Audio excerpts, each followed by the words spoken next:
শিক্ষার্থীবৃন্দ, কেমন আছো সবাই? আজকে আমি দেখাবো ধনাত্মক সংখ্যা, ঋণাত্মক সংখ্যা এবং অঋণাত্মক সংখ্যার সংজ্ঞা।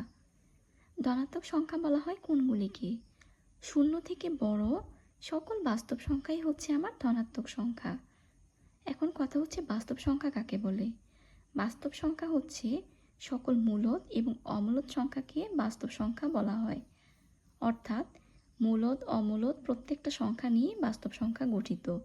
আর এই শূন্য থেকে বড় সকল বাস্তব সংখ্যাকেই আমার ধনাত্মক সংখ্যা বলা হয়, যেমন 2, হাফ, √5, √2, √3 ইত্যাদি। ঋণাত্মক সংখ্যা, ঋণাত্মক সংখ্যা বলা হয় কোনগুলাকে?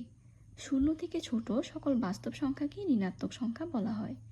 অর্থাৎ শূন্য থেকে ছোট যে ধরনের সংখ্যা, যেমন -2, -3, এই প্রত্যেকটা সংখ্যাকেই বলা হবে আমার ঋণাত্মক সংখ্যা।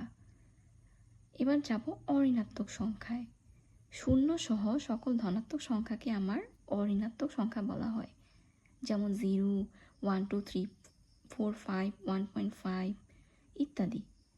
অর্থাৎ তিনটা সংখ্যার মধ্যে বেসিক পার্থক্যটা কি? যখন আমরা সংখ্যাগুলো লিখব, শুধুমাত্র ধনাত্মক মানে শূন্য থেকে বড়গুলো হচ্ছে ধনাত্মক, শূন্য থেকে ছোট হচ্ছে ঋণাত্মক, আর শূন্য সহ ধনাত্মকগুলো হচ্ছে অঋণাত্মক। এই হচ্ছে তিনটা সংখ্যার মধ্যে বেসিক পার্থক্য।